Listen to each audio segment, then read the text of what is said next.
ay wax bëri na trop man li ma bëggoon njëkk a wax d'abord mooy damay traduire le mot maase en wolof maase mooy dàmp parce que dàmp quand même man 92 bi ma Baaba Naar damme grand Ousseynou ak Assane ay seex lañu ñoo ma dàmp te dàmp sax dans notre culture taamu nañ ci ay seex ñu lay dàmp boobu Abdoul maa ngi dammee terrain Njaareem en face église bi Abdoul ak Amad Gaye ak grand Badou yàlla na ko yàlla yërëm ñoo ma yóbbu ci kër ñoom Ousseynou ak Assane kër tànk bi kër yaa mari kanko football ma duut grand Baaba Naar mu damm ma mais ñoom Abdoul comprendre ñu woon ni affaire bi damm la ñu yóbbu ma ci Assane ak Ousseynou bi ñu xoolee xam ne dama damm ci laa dem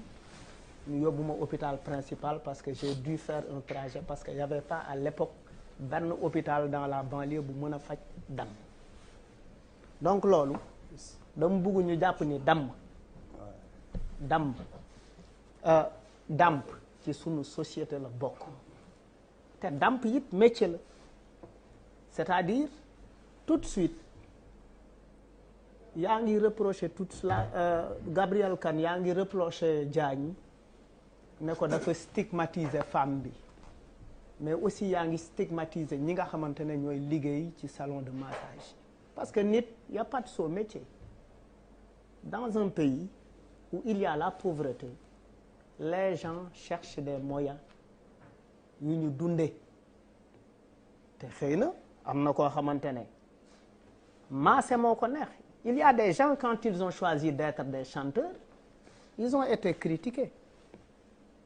tey on est dans une maison où Youssou Ndour a chanté ou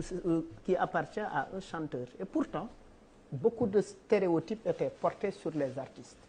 loolu rappeurs yi dund nañ ko ñeneen ak ñeneen dund nañ ko ça c'est un élément mais man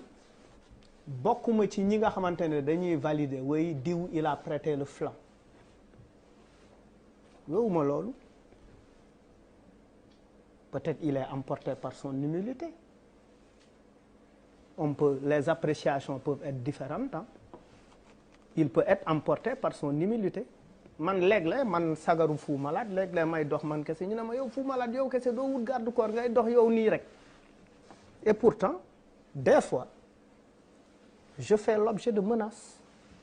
damay génn émission le lendemain on me menace plusieurs fois dal na ma mais dama naan tant que li may wax maa ngi koy waxee sama aqulaay taala le seul protecteur qui vaille c'est Dieu moo fi nekk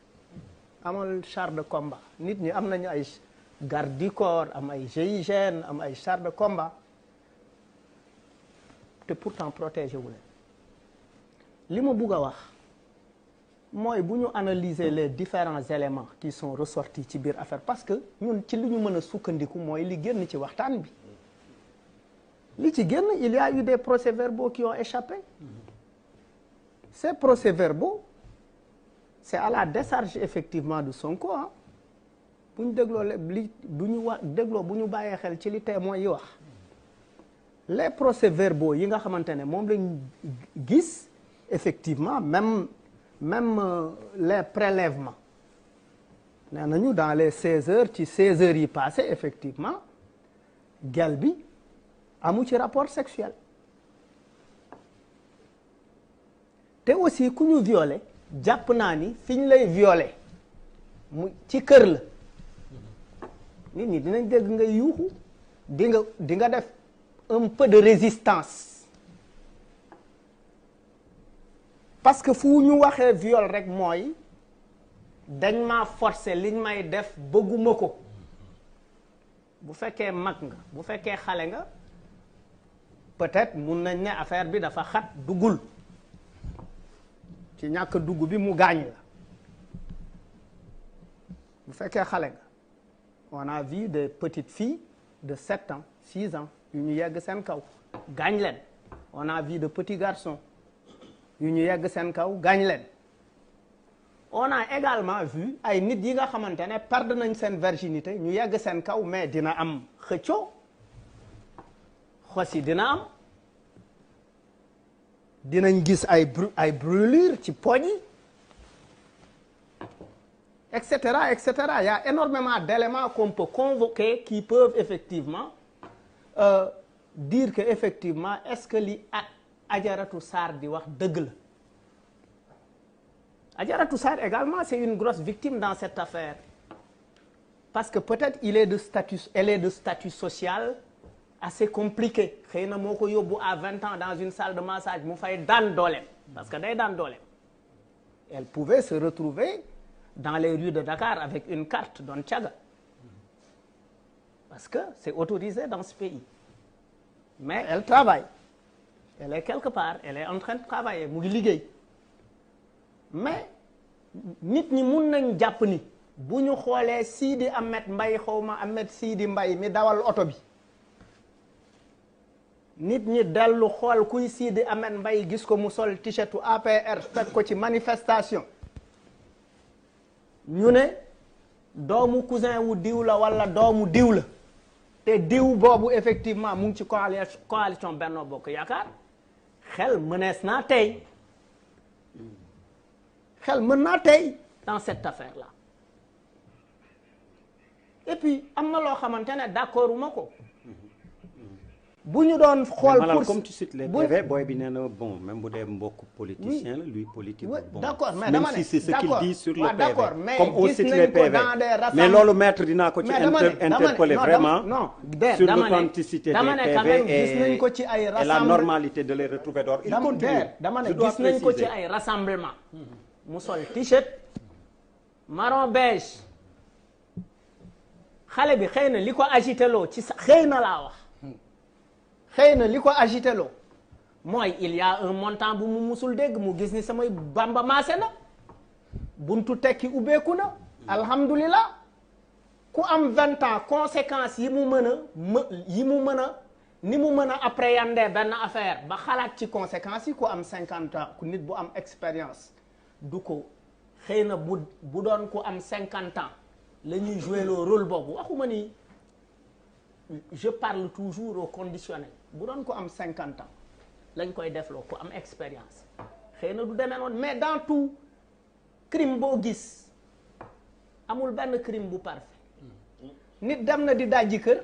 bàyyi fa carte d'identité seq na ak nit dem na doxaani ñibbi si këram foog na jabaram jàpp ko ñëw jabaram tegal ko reer mu summee ko fekk slip bi ni mu ko solee dafa dëpp slip bi wala sax ñibbi seeg string gel bi oui c'est-à-dire tu peux rentrer à la maison avec le slip de ta petite amie mais lu mën a nekk la. Malal ok non on parle d'une affaire. waaw d'accord. parce que affaire bi ñuy waxtaane nii mais li ma gëm mooy bu fekkee il y a des politiques derrière cette affaire la responsabilité c'est de protéger Ousmane Sonko parce que c'est un espoir pour ce pays-là jusque-là lu tax mu nekk un espoir pour ce pays-là mais tous les opposants se sont alignés tout est-ce qu'on presque tous ceux qui s'opposent ñu leen di ceux qui sont ñi gën a ak ki en fait man opposant dafa am opposant actif ak opposant passif si vous me permettez ça le seul opposant actif dans ce pays jàpp naa ni moom la parce que régulièrement il fait des sorties régulièrement effectivement il crée des problèmes à ce pouvoir-là mais kooku dans un pays on a besoin de démocratie dans un pays moderne dans un pays comme le Sénégal dañ ko soxla parce que dañu am ay acquis te acquis yooyu nit ñi tàmbale ko xeex depuis le parti unique c'est-à-dire on a l'impression qu'on va vers le parti unique c'est-à-dire on risque d'aller